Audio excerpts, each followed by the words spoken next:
नमस्कार प्यारे बच्चों। आज आप लोग देखेंगे राष्ट्रीय आय एवं योग्यता आधारित परीक्षा का कुछ इम्पॉर्टेंट एमसीक्यू। तो जिसमें से जो साइंस का एमसीक्यू है, जिसमें से जो पहला है, एक्स किरण के आविष्कारक हैं। यानी एक्स किरणों की खोज किसने की थी या आविष्कारक हैं, तो उसके आविष्कारक रोवेटजेन हैं। तो पहला का ऑप्शन सी सही है।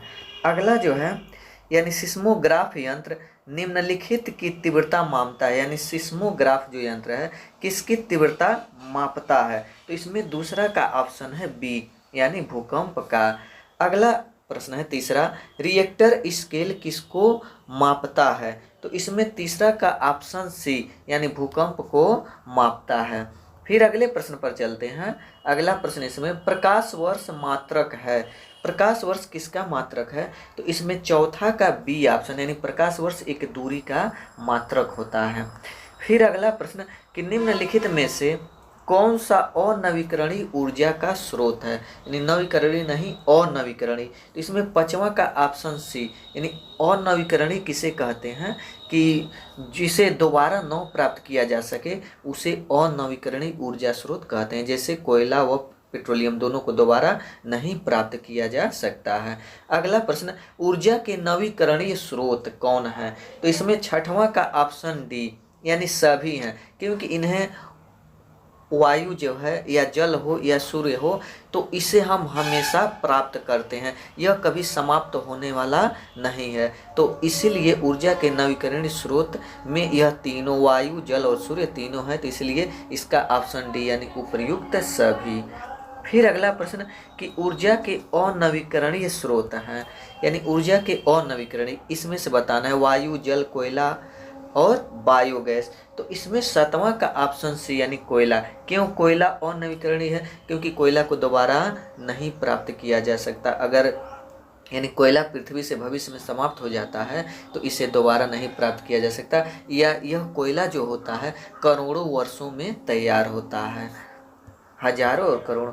फिर अगला प्रश्न, निम्न में भारतीय वैज्ञानिक हैं, इनमें भारतीय वैज्ञानिक का नाम बताना है। तो इसमें आठवां का ऑप्शन सी यानी सीवी रमन जो है वो भारतीय वैज्ञानिक है।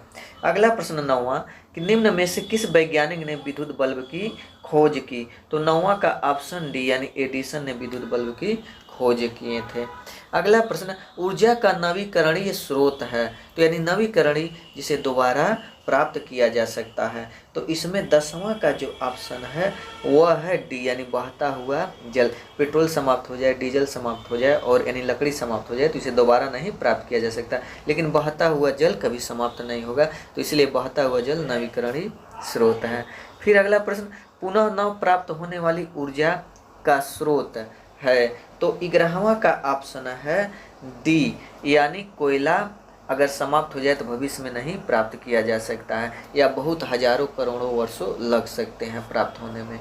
अगला प्रश्न कि वायुमंडलीय दाब किस यंत्र से मापते हैं, तो इसमें 12वां का ऑप्शन है ए यानी बैरोमीटर से वायुमंडलीय दाब को मापा जाता है। अगला प्रश्न, निम्नलिखित में से कौन सा एक अनवीकरणीय ऊर्जा का उदाहरण है, तो इसमें 13वां का ऑप्शन है बी यानी जीवाश्म ईंधन सॉरी। अभी हम बताए थे अनवीकरणीय किसे कहते हैं, तो ऐसा ऊर्जा जिसे दोबारा प्राप्त नहीं किया जा सकता उसे अनवीकरणीय, तो इसमें 13वां का ऑप्शन बी।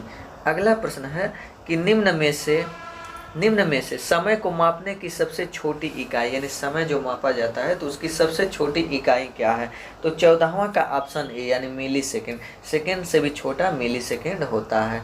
फिर अगला प्रश्न, 1 लीटर में कितने घन सेंटीमीटर होते हैं, तो इसमें 15वां का ऑप्शन डी यानी 1000 घन सेंटीमीटर होते हैं। अगला प्रश्न, आचार्य वर्गीज कुरियर एक मशहूर हैं, एक ऐसा मशहूर, तो क्या है आचार्य वर्गीज कुरियर, तो इसमें 16वां का ऑप्शन बी यानी श्वेत क्रांति के पिता। अगला प्रश्न कि निम्न में से किसको वर्षा मापी कहा जाता है, यानी यहाँ पर प्रश्न जो है सही से नहीं लिखा है, तो निम्न में से किसको वर्षा मापी कहा जाता है ऐसा होगा, तो इसमें 17वां का ऑप्शन डी यानी वर्षा मापी जो है यूडोमीटर, प्लियोवियोमीटर, ओम ब्रोमीटर, तो ये सब वर्षा मापी। तो 17वां का ऑप्शन डी।